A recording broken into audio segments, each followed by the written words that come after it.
दोस्तों नमस्कार। मैं नाथ सोनांचली कथा कहानी और उपन्यास के संग के साथ पुनः हाजिर हूँ। दोस्तों इस समय हम लोग सुन रहे हैं प्रेमचंद की लिखी हुई कुछ श्रेष्ठ कहानियों का वाचन। इस कड़ी में आज लीजिए सुनिए प्रेमचंद की लिखी हुई मानसरोवर भाग 2 से कहानी लॉटरी का वाचन मेरे अर्थात नाथ सोनांचली के स्वर में। जल्दी से मालदार हो जाने की हवस किसे नहीं होती।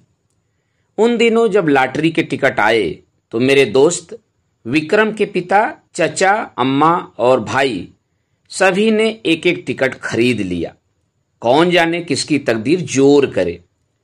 किसी के नाम आए रुपया रहेगा तो घर में ही, मगर विक्रम को सब्र न हुआ। औरों के नाम रुपए आएंगे फिर उसे कौन पूछता है। बहुत होगा 10-5 हजार उसे दे देंगे। इतने रुपयों में उसका क्या होगा। उसकी जिंदगी में बड़े बड़े मंसूबे थे। पहले तो उसे संपूर्ण जगत की यात्रा करनी थी, एक एक कोने की। पीरू और ब्राजील और टिम्बकटू और होनोलुलु, ये सब उसके प्रोग्राम में थे। वह आधी की तरह महीने 2 महीने उड़कर लौट आने वालों में न था। वह एक एक स्थान में कई कई दिन ठहर कर वहां के रहन सहन, रीति रिवाज आदि का अध्ययन करना और संसार यात्रा का एक बृहद ग्रंथ लिखना चाहता था। फिर उसे एक बहुत बड़ा पुस्तकालय बनवाना था जिसमें दुनिया भर की उत्तम रचनाएं जमा की जाएं। पुस्तकालय के लिए वह 2 लाख तक खर्च करने को तैयार था। बंगला, कार और फर्नीचर तो मामूली बातें थीं। पिता या चचा के नाम रुपए आए तो 5,000 से ज्यादा का डॉल नहीं। अम्मा के नाम आए तो 20,000 मिल जाएंगे। लेकिन भाई साहब के नाम आ गए तो उसके हाथ धोला भी न लगेगा। वह आत्माभिमानी था। घर वालों से खैरात या पुरस्कार के रूप में कुछ लेने की बात उसे अपमान सी लगती थी। कहा करता था, भाई किसी के सामने हाथ फैलाने से तो किसी गड्ढे में डूब मरना अच्छा है। जब आदमी अपने लिए संसार में कोई स्थान न निकाल सके तो यहां से प्रस्थान कर जाए। वह बहुत बेकरार था। घर में लॉटरी टिकट के लिए उसे कौन रुपए देगा और वह मांगेगा भी तो कैसे। उसने बहुत सोच विचार कर कहा, क्यों न हम तुम साझे में एक टिकट ले लें। तजवीज मुझे भी पसंद आई। मैं उन दिनों स्कूल मास्टर था। 20 रुपए मिलते थे, उसमें बड़ी मुश्किल से गुजर होती थी। 10 रुपए का टिकट खरीदना मेरे लिए सफेद हाथी खरीदना था। हाँ, 1 महीना दूध, घी, जलपान और ऊपर के सारे खर्च तोड़कर 5 रुपए की गुंजाइश निकल सकती थी। फिर भी जी डरता था, कहीं से कोई बलाई रकम मिल जाए तो कुछ हिम्मत बढ़े। विक्रम ने कहा, कहो तो अपनी अंगूठी बेच डालूं। कह दूंगा उंगली से फिसल पड़ी। अंगूठी 10 रुपए से कम की न थी। उसमें पूरा टिकट आ सकता था। अगर कुछ खर्च किए बिना ही टिकट में आधा साझा हुआ जाता है तो क्या बुरा है। सहसा विक्रम फिर बोला, लेकिन भाई तुम्हें नकद देने पड़ेंगे। मैं 5 रुपए नकद लिए बगैर साझा न करूंगा।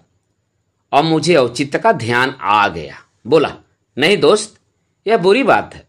चोरी खुल जाएगी तो शर्मिंदा होना पड़ेगा और तुम्हारे साथ मुझ पर भी डांट पड़ेगी।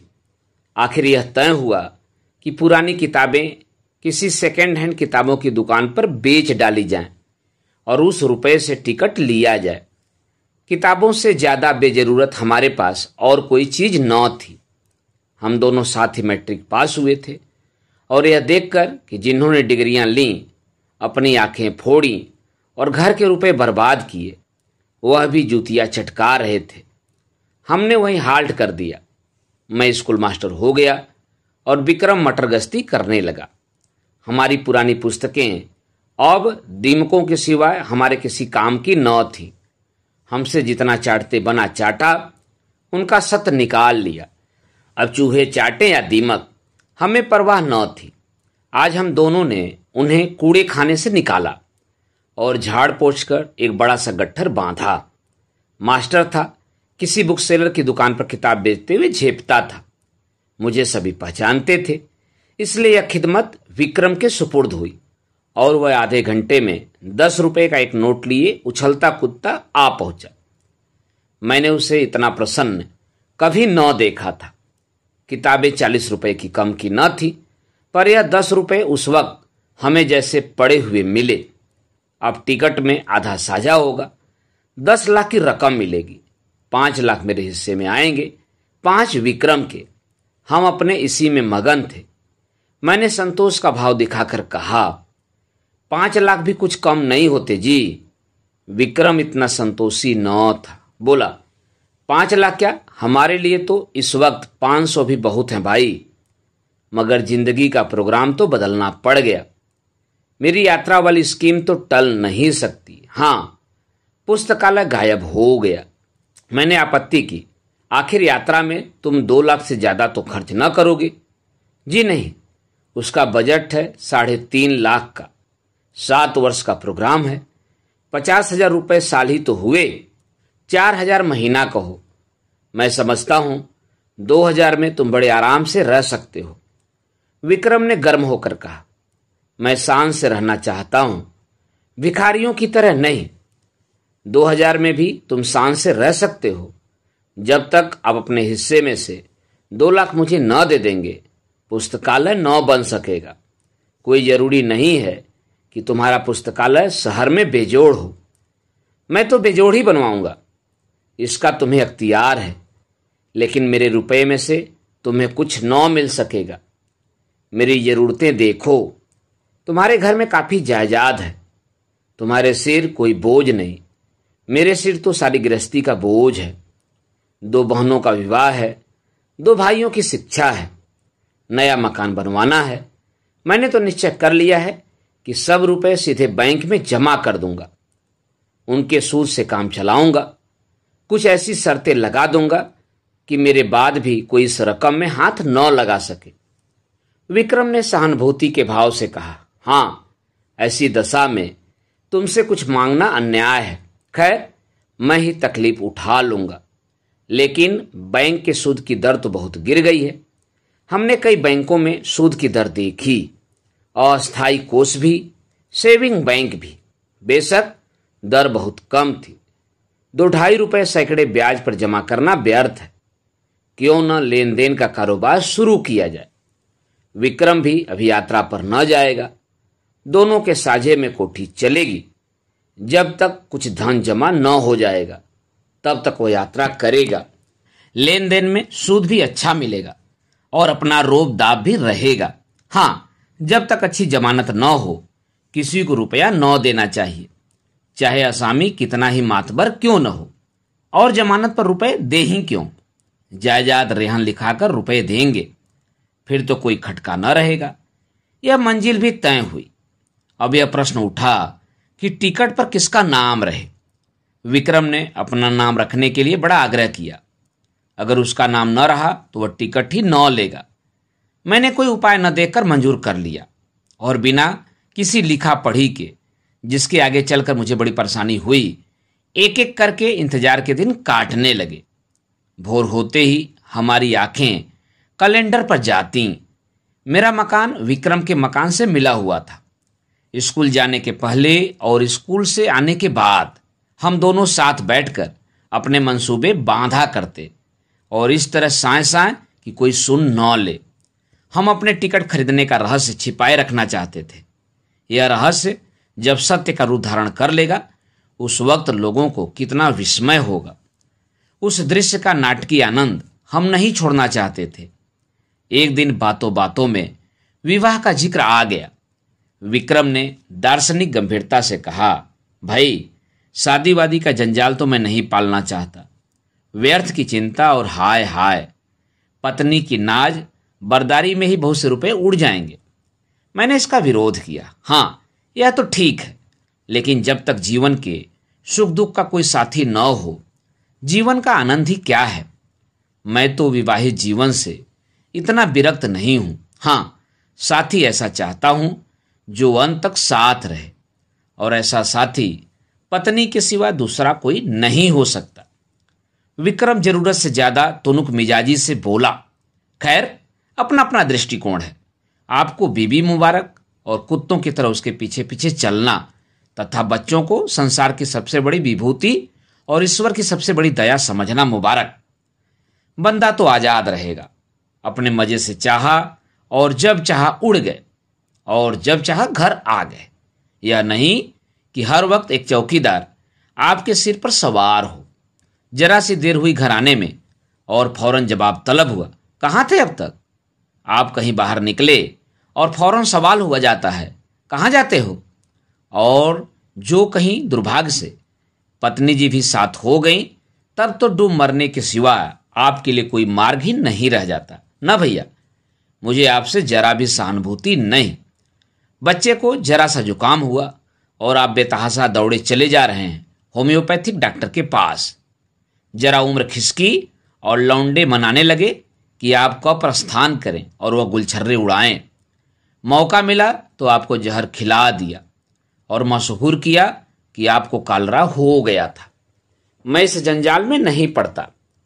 कुंती आ गई। वह विक्रम की छोटी बहन थी, कोई 11 साल की, छठे में पढ़ती थी और बराबर फेल होती थी। बड़ी चिबिल्ली, बड़ी शोक। इतने धमाके से द्वार खोला कि हम दोनों चौंक कर उठ खड़े हुए। विक्रम ने बिगड़ कर कहा, तू बड़ी शैतान है कुंती, तुझे किसने बुलाया यहां? कुंती ने खुफिया पुलिस की तरह कमरे में नजर दौड़ाकर कहा, तुम लोग हरदम यहां किवाड़ बंद किए बैठे क्या क्या बातें किया करते हो? जब देखो यहीं बैठे हो, न कहीं घूमने जाते हो न तमाशा देखने। कोई जादू मंत्र जगाते होगे?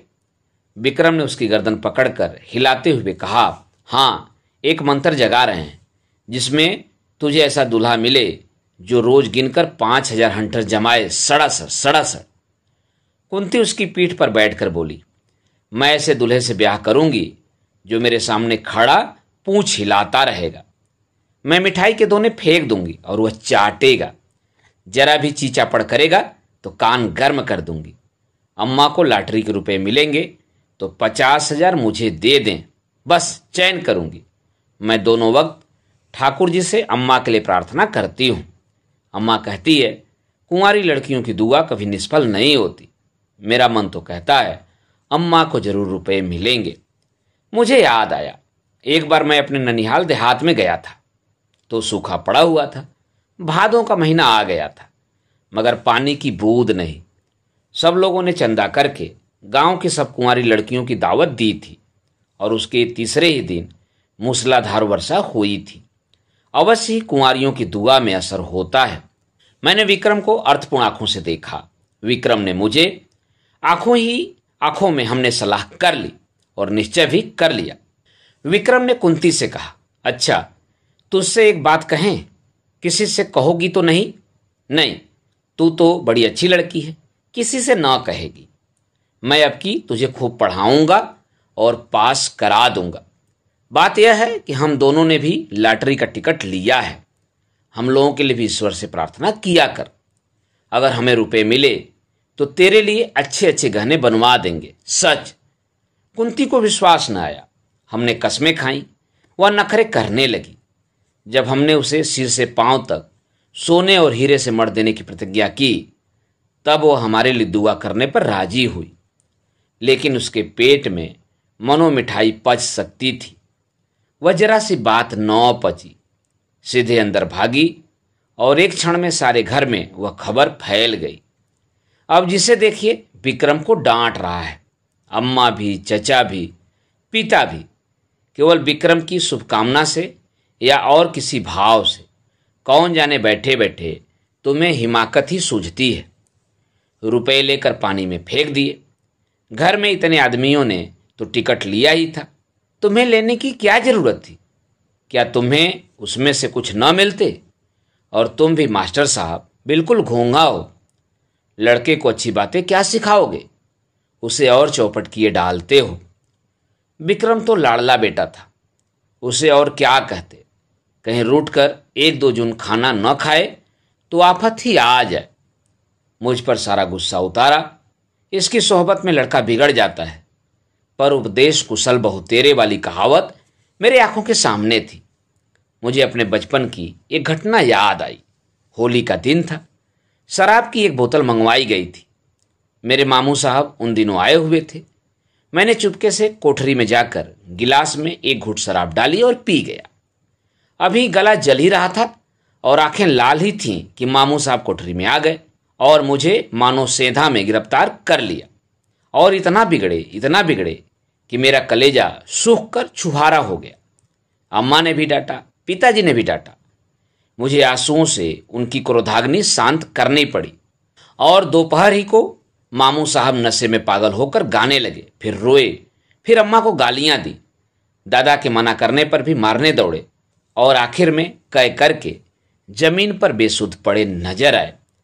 विक्रम के पिता बड़े ठाकुर साहब और ताऊ छोटे ठाकुर साहब दोनों जड़वादी थे, पूजा पाठ की हंसी उड़ाने वाले, पूरे नास्तिक, मगर अब दोनों बड़े निष्ठावान और ईश्वर भक्त हो गए थे। बड़े ठाकुर साहब प्रातःकाल गंगा स्नान करने जाते और मंदिरों के चक्कर लगाते हुए दोपहर को सारी देह चंदन लपेटे घर लौटते। छोटे ठाकुर साहब घर पर ही गर्म पानी से स्नान करते और गठिया से ग्रस्त होने पर भी राम नाम लिखना शुरू कर देते। धूप निकल आने पर पार की ओर निकल जाते और चींटियों को आटा खिलाते। शाम होते ही दोनों भाई अपने ठाकुर द्वारे में जा बैठते और आधी रात तक भागवत की कथा तन्मय होकर सुनते। विक्रम के बड़े भाई प्रकाश को साधु महात्माओं पर अधिक विश्वास था। वह मठों और साधुओं के अखाड़ों तथा कुटियों की खाक छानते और माताजी को तो भोर से आधी रात तक स्नान, पूजा और व्रत के सिवा दूसरा काम ही न था। इस उम्र में भी उन्हें श्रृंगार का शौक था, पर आजकल पूरी तपस्विनी बनी हुई थी। लोग नाहक लालसा को बुरा कहते हैं। मैं तो समझता हूं हम में जो यह भक्ति निष्ठा और धर्म प्रेम है, वह केवल हमारी लालसा, हमारी हवस के कारण। हमारा धर्म हमारे स्वार्थ के बल पर टिका हुआ है। हवस मनुष्य के मन और बुद्धि का इतना संस्कार कर सकती है, यह मेरे लिए बिल्कुल नया अनुभव था। हम दोनों भी ज्योतिषियों और पंडितों से प्रश्न करके अपने को कभी दुखी कर लिया करते थे। ज्यों ज्यों लॉटरी का दिवस समीप आता जाता था, हमारे चित्त की शांति उड़ती जाती थी। हमेशा उसी ओर मन टंगा रहता। मुझे आप ही आप अकारण संदेह होने लगा कि कहीं विक्रम मुझे हिस्सा देने से इनकार कर दे तो मैं क्या करूंगा। साफ इनकार कर जाए कि तुमने टिकट में साझा किया ही नहीं, न कोई तहरीर है, न कोई सबूत, सब कुछ विक्रम की नीयत पर है। उसकी नीयत जरा भी डावाडोल हुई कि काम तमाम। कहीं फरियाद नहीं कर सकता, मुंह तक नहीं खोल सकता। अब अगर कुछ कहूं भी तो कुछ लाभ नहीं। अगर उसकी नीयत में फितूर आ गया है तब तो वह अभी से इनकार कर देगा। अगर नहीं आया है तो इस संदेह से उसे मर्मांतक वेदना होगी। आदमी ऐसा तो नहीं है, मगर भाई दौलत पाकर ईमान सलामत रखना कठिन है। अभी तो रुपए नहीं मिले हैं। इस वक्त ईमानदार बनने में क्या खर्च होता है। परीक्षा का समय तो तब आएगा जब 10 लाख रुपए हाथ में होंगे। मैंने अपने अंतःकरण को टटोला। अगर टिकट मेरे नाम का होता और मुझे 10 लाख मिल जाते तो क्या मैं आधे रुपए बिना कान पूछ हिलाए विक्रम के हवाले कर देता? कौन कह सकता है। मगर अधिक संभव यही था कि मैं हिले हवाले करता। कहता, तुमने मुझे 5 रुपए उधार दिए थे, उसके 10 ले लो, 100 ले लो, और क्या करोगे। मगर नहीं, मुझसे इतनी बदनीयती न होती। दूसरे दिन हम दोनों अखबार देख रहे थे कि सहसा विक्रम ने कहा, कहीं हमारा टिकट निकल आए तो मुझे अफसोस होगा कि नाहक तुमसे साझा किया। वह सरल भाव से मुस्कुराया, मगर यह थी उसकी आत्मा की झलक जिसे वह विनोद की आड़ में छिपाना चाहता था। मैंने चौंक कर कहा, सच? लेकिन इसी तरह मुझे भी तो अफसोस हो सकता है। लेकिन टिकट तो मेरे नाम का है, इससे क्या। अच्छा मान लो मैं तुम्हारे साझे से इनकार कर जाऊं। मेरा खून सर्द हो गया, आंखों के सामने अंधेरा छा गया। मैं तुम्हें इतना बदनीयत नहीं समझता था, मगर है बहुत संभव। 5 लाख, सोचो, दिमाग चकरा जाता है। तो भाई अभी से कुशल है, लिखा पढ़ी कर लो, यह संशय रहे ही क्यों। विक्रम ने हंसकर कहा, तुम बड़े शक्की हो यार। मैं तुम्हारी परीक्षा ले रहा था। भला ऐसा कहीं हो सकता है? 5 लाख क्या 5 करोड़ भी हो तब ईश्वर चाहेगा तो नियत में खलल न आने दूंगा। किंतु मुझे उसके इस आश्वासन पर बिल्कुल विश्वास न आया। मन में एक संशय बैठ गया। मैंने कहा, यह तो मैं जानता हूं, तुम्हारी नीयत कभी विचलित नहीं हो सकती, लेकिन लिखा पढ़ी कर लेने में क्या हर्ज है? फजूल है, फजूल ही सही तो पक्के कागज पर लिखना पड़ेगा। 10 लाख की कोर्ट फीस ही 7,500 हो जाएगी। किस भ्रम में हैं आप? मैंने सोचा, बला से शादी लिखा पढ़ी के बल पर कोई कानूनी कार्रवाई न कर सकूंगा, पर इन्हें लज्जित करने का, इन्हें जलील करने का, इन्हें सबके सामने बेईमान सिद्ध करने का अवसर तो मेरे हाथ आएगा। और दुनिया में बदनामी का भय न हो तो आदमी न जाने क्या करे। अपमान का भय कानून के भय से किसी तरह कम क्रियाशील नहीं होता। बोला, मुझे सादे कागज पर ही विश्वास आ जाएगा। विक्रम ने लापरवाही से कहा, जिस कागज का कोई कानूनी महत्व नहीं, उसे लिखकर क्या समय नष्ट करें? मुझे निश्चय हो गया कि विक्रम की नीयत में अभी से फितूर आ गया। नहीं तो सादा कागज लिखने में क्या बाधा हो सकती है? बिगड़ कर कहा, तुम्हारी नीयत तो अभी से खराब हो गई। उसने निर्लज्जता से कहा, तो क्या तुम साबित करना चाहते हो कि ऐसी दशा में तुम्हारी नीयत न बदलती? मेरी नीयत इतनी कमजोर नहीं है। रहने भी दो, बड़ी नीयत वाले हो, अच्छे अच्छे को देखा है। तुम्हें इसी वक्त लेखाबद्ध होना पड़ेगा। मुझे तुम्हारे ऊपर विश्वास नहीं रहा। अगर तुम्हें मेरे ऊपर विश्वास नहीं है तो मैं भी नहीं लिखता। तो क्या तुम समझते हो तुम मेरे रुपए हजम कर जाओगे? किसके रुपए और कैसे रुपए? मैं कह देता हूं विक्रम, हमारी दोस्ती का ही अंत हो जाएगा, बल्कि इससे कहीं भयंकर परिणाम होगा। हिंसा की एक ज्वाला से मेरे अंदर दहक उठी। सहसा दीवान खाने में झड़प की आवाज सुनकर मेरा ध्यान उधर चला गया। यहाँ दोनों ठाकुर बैठा करते थे। उनमें ऐसी मैत्री थी जो आदर्श भाइयों में हो सकती है। राम और लक्ष्मण में भी इतनी ही रही होगी। झड़प की तो बात ही क्या, मैंने उनमें कभी विवाद होते भी न सुना था। बड़े ठाकुर जो कहते वह छोटे ठाकुर के लिए कानून था, और छोटे ठाकुर की इच्छा देखकर ही बड़े ठाकुर कोई बात कहते थे। हम दोनों को आश्चर्य हुआ। दीवान खाने के द्वार पर जाकर खड़े हो गए। दोनों भाई अपनी अपनी कुर्सियों से उठकर खड़े हो गए थे और एक एक कदम आगे भी बढ़ आए थे। आंखें लाल, मुख विकृत, त्योरियां चढ़ी हुई, मुट्ठियां बधी हुई। मालूम होता था बस हाथापाई हुई ही चाहती है। छोटे ठाकुर ने हमें देखकर पीछे हटते हुए कहा, सम्मिलित परिवार में जो कुछ भी और कहीं से भी और किसी के नाम भी आए वह सबका है बराबर। बड़े ठाकुर ने विक्रम को देखकर एक कदम और आगे बढ़ाया। हरगिज नहीं, अगर मैं कोई जुर्म करूं तो पकड़ा मैं जाऊंगा, सम्मिलित परिवार नहीं। मुझे सजा मिलेगी, सम्मिलित परिवार को नहीं। यह व्यक्तिगत प्रश्न है, इसका फैसला अदालत से होगा। शौक से अदालत जाइए। अगर मेरे लड़के, मेरे बीबी या मेरे नाम लॉटरी निकली तो आपका उससे कोई संबंध न होगा। उसी तरह जैसे आपके नाम लॉटरी निकले तो मुझसे, मेरी बीबी या मेरे लड़के से उससे कोई संबंध न होगा। अगर मैं जानता कि आपकी ऐसी नीयत है तो मैं भी बीवी बच्चों के नाम से टिकट ले सकता था। यह आपकी गलती है, इसीलिए कि मुझे विश्वास था आप भाई हैं। यह जुआ है, आपको समझ लेना चाहिए था। जुए की हार जीत का खानदान पर कोई असर नहीं पड़ सकता। अगर आप कल को 10-5 हजार रेस में हार जाएं तो खानदान उसका जिम्मेदार न होगा, मगर भाई का हक दबाकर आप सुखी भी नहीं रह सकते। आप न ब्रह्मा हैं, न ईश्वर और न कोई महात्मा। विक्रम की माता ने सुना कि दोनों भाइयों में ठनी हुई है और मल युद्ध हुआ चाहता है तो दौड़ी हुई बाहर आई और दोनों को समझाने लगी। छोटे ठाकुर ने बिगड़ कर कहा, आप मुझे क्या समझाती हैं, उन्हें समझाइए जो 4-4 टिकट लिए हुए बैठे हैं। मेरे पास क्या, एक टिकट, उसका क्या भरोसा। मेरी अपेक्षा जिन्हें रुपए मिलने का चौगुना चांस है, उनकी नीयत बिगड़ जाए तो लज्जा और दुख की बात है। ठकुराइन ने देवर को दिलासा देते हुए कहा, अच्छा, मेरे रुपए में से आधे तुम्हारे, अब तो खुश हो। बड़े ठाकुर ने बीबी की जबान पकड़ी, क्यों आधे ले लेंगे, मैं एक धेला भी न दूंगा। हम मुरव्वत और सहिष्णुता से काम लें, फिर भी उन्हें 5वें हिस्से से ज़्यादा किसी तरह न मिलेगा। आधे का दावा किस नियम से हो सकता है, न बौद्धिक, न धार्मिक, न नैतिक। छोटे ठाकुर ने खिसिया कर कहा, सारी दुनिया का कानून आप ही तो जानते हैं, जानते ही हैं। 30 साल तक वकालत नहीं की है। यह वकालत निकल जाएगी जब सामने कलकत्ते का बैरिस्टर खड़ा कर दूंगा। बैरिस्टर की ऐसी तैसी, चाहे वह कलकत्ते का हो या लंदन का। मैं आधा लूंगा, उसी तरह जैसे घर की जायदाद में मेरा आधा है। इतने में विक्रम के बड़े भाई साहब सिर और हाथ में पट्टी बांधे, लंगड़ाते हुए, कपड़ों पर ताजा खून के दाग लगाए, प्रसन्न मुख आकर एक आराम कुर्सी पर गिर पड़े।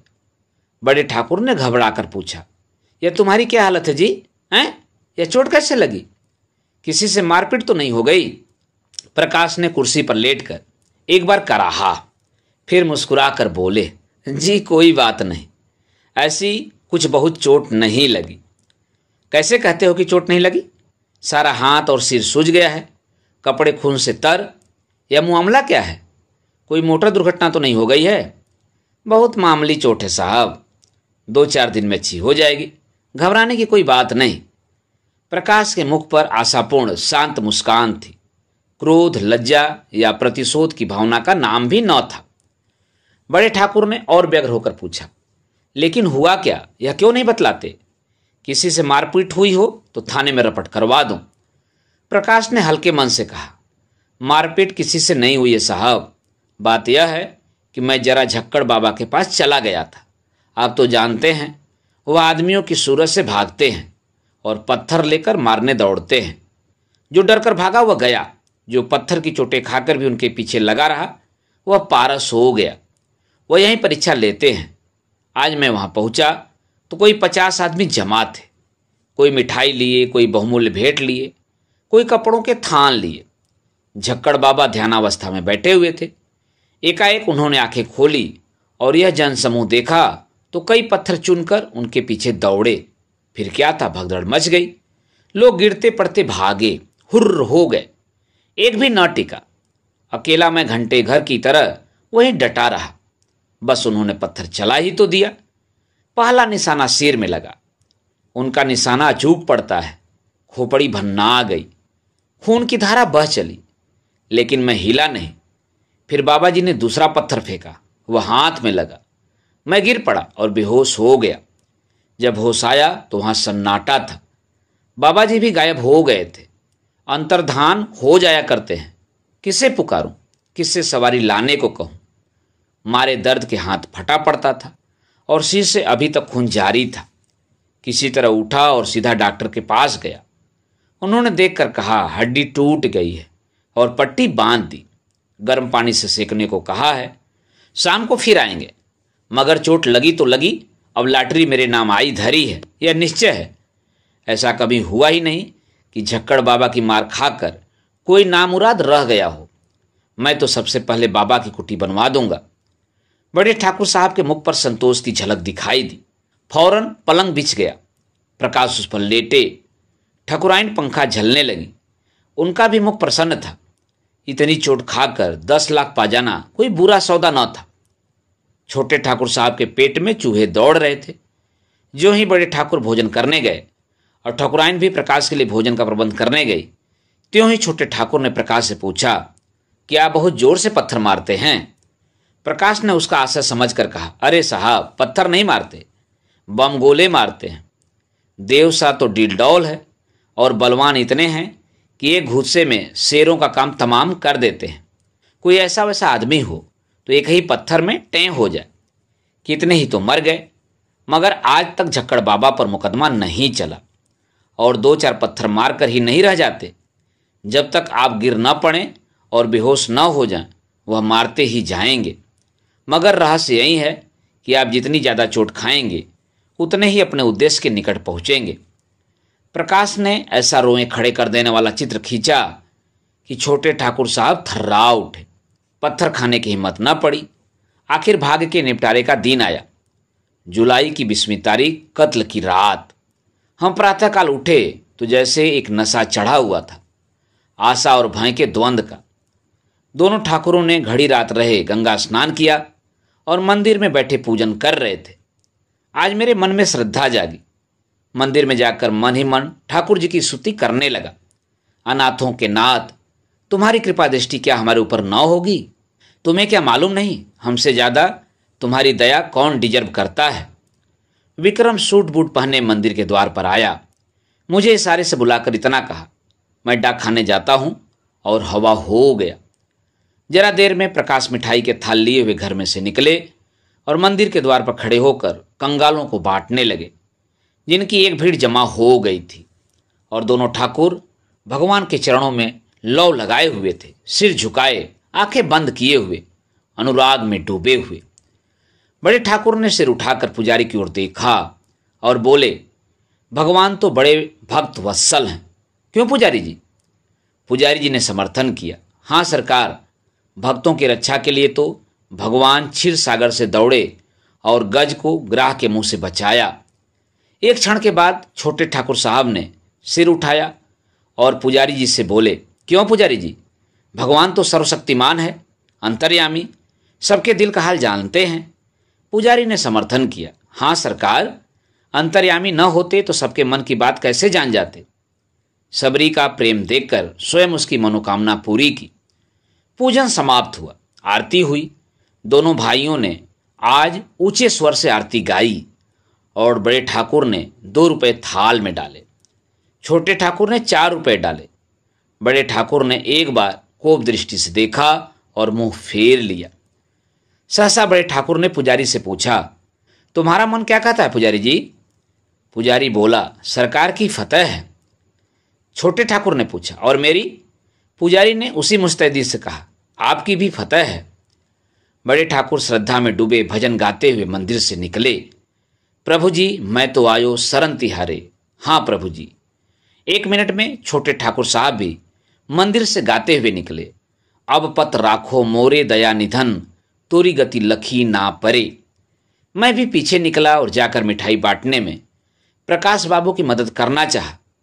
उन्होंने थाल हटाकर कहा, आप रहने दीजिए, मैं अभी बाटे डालता हूं, अब रही कितनी गई है। मैं खिसियाकर डाक खाने की तरफ चला कि विक्रम मुस्कुराता हुआ साइकिल पर आ पहुंचा। उसे देखते ही सभी जैसे पागल हो गए। दोनों ठाकुर सामने ही खड़े थे, दोनों बाज की तरह झपटे। प्रकाश के थाल में थोड़ी सी मिठाई बच रही थी।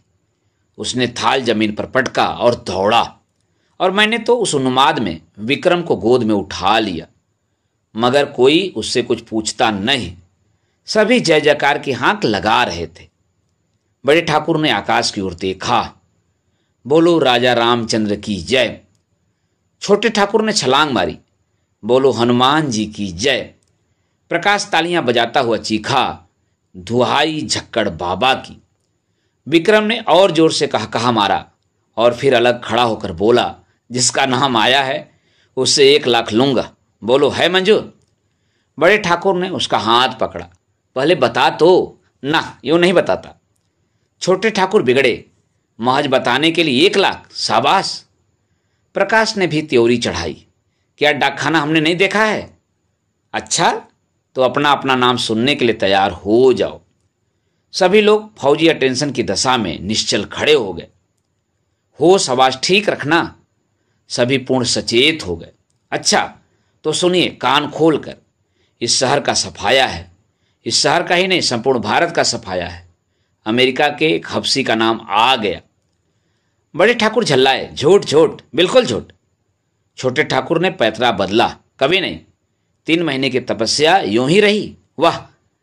प्रकाश ने छाती ठोक कर कहा, यहां सिर मुड़वाए और हाथ तुड़वाए बैठे हैं, दिल लगी है। इतने में और 50 आदमी उधर से रोनी सूरत लिए निकले। ये बेचारे भी डाकखाने से अपनी किस्मत को रोते चले आ रहे थे। मार ले गया अमेरिका का हफ्सी, अभागा पिशाच दुष्ट। अब कैसे किसी को विश्वास न आता। बड़े ठाकुर झल्लाए हुए मंदिर में गए और पुजारी को डिसमिस कर दिया। इसीलिए तुम्हें इतने दिनों से पाल रखा है, हराम का माल खाते हो और चैन करते हो। छोटे ठाकुर साहब की तो जैसे कमर टूट गई।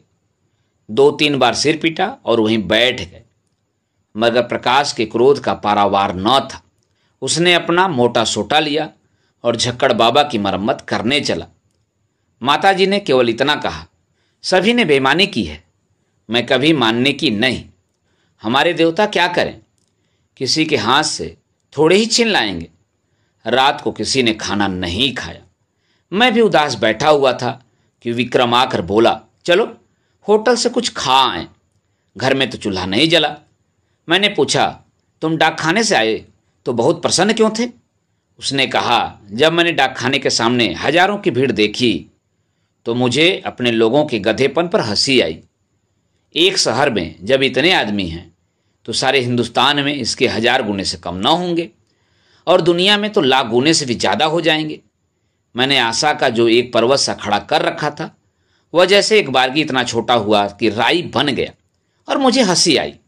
जैसे कोई दानी पुरुष छटाक भर अनाज हाथ में लेकर 1 लाख आदमियों को न्योता दे बैठे और यहाँ हमारे घर का एक एक आदमी समझ रहा है कि मैं भी हंसा। हाँ, बात तो यथार्थ में यही है और हम दोनों लिखा पढ़ी के लिए लड़े मरते थे। मगर सच बताना, तुम्हारी नीयत खराब हुई थी कि नहीं? विक्रम मुस्कुराकर बोला, अब क्या करोगे पूछकर, पर्दा ढका रहने दो। दोस्तों, अभी आप सुन रहे थे प्रेमचंद की लिखी हुई एक कहानी लॉटरी का वाचन मेरे अर्थात नाथ सोनांचली के स्वर में। दोस्तों, यह कहानी आपको कैसी लगी? अपनी प्रतिक्रिया कमेंट बॉक्स में अवश्य दीजिएगा। दोस्तों, और भी किस्से, कहानी और उपन्यास सुनने के लिए आप मेरे साथ कथा कहानी और उपन्यास के साथ जुड़े रहिए। धन्यवाद। नमस्कार।